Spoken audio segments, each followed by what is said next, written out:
Hello, কেমন আছেন সবাই? আশা করছি খুব ভালো আছেন। চলে এসেছি একটা নতুন ব্লগ নিয়ে। আজ হচ্ছে রবিবার, সকাল 10টা বাজে এখন। আর আমি চলে এসেছি নিয়ে ঝাল সমেত মাংস।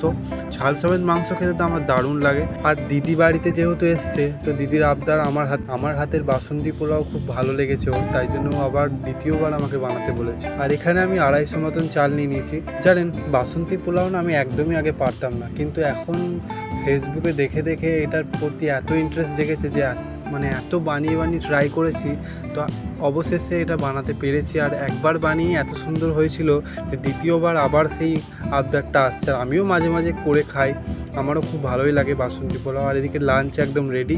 এখানে চিকেনটা করেছিল মা, শুধু বাসন্তী পোলাওটা আমি করেছিলাম আর দিদির জন্য রেখে দিয়েছিলাম। আর এখানে তো প্রচুর বৃষ্টি হচ্ছে, কারণ আজকে তো আবার ঝড় উঠেছে বাইরে।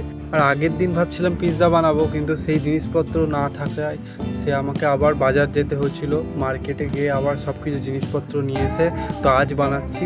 আর এদিকে সব কিছু সবজি আমি কেটে নিয়েছি, কিন্তু এই পিৎজাটা আমি আর দিদি মিলেই বানাচ্ছি। Chicken pizza. আর চিকেন আমি 2 পিস তুলে রেখেছিলাম, যেহেতু আজকে চিকেন হয়েছে বাড়িতে।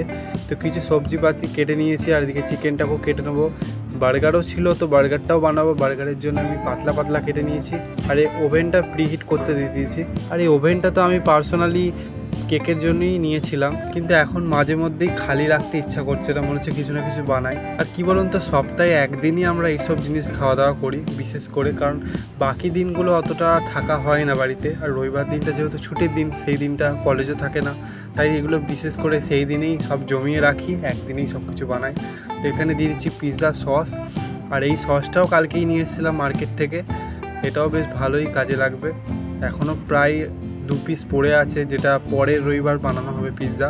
তো ফার্স্টে এখানে পেঁয়াজ দিয়ে ডেকোরেট করে দিচ্ছি জিনিসটাকে। আর জানেন, আমার তো ইউটিউবের চ্যানেলটাই 500 সাবস্ক্রাইব পুরো হয়েছে।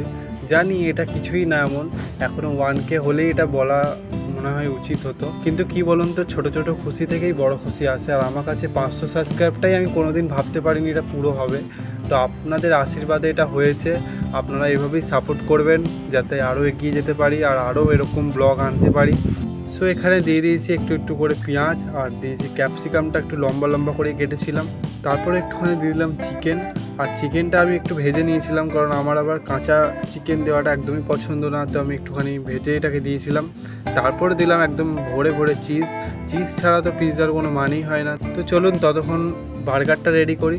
আর এদিকে একদম পিৎজা পুরো রেডি হয়ে গেছে, আর দেখেই খুব টেস্টি লাগছে। এবার খেয়ে দেখা যাক কেমন লাগে। আর বাইরে তো রেমালের উৎপাত একদম বেড়েই গেছে, এত হাওয়া দিচ্ছে বাইরে। আর কি হয়েছে বলুন তো, আমি তো ওভেনে পিৎজাটা চাপিয়েছি, আর ঠিক লাস্ট টাইমে কারেন্টটা চলে গেছে। যাক, একটা জিনিস কি, পিৎজাটা হয়ে গেছিলো।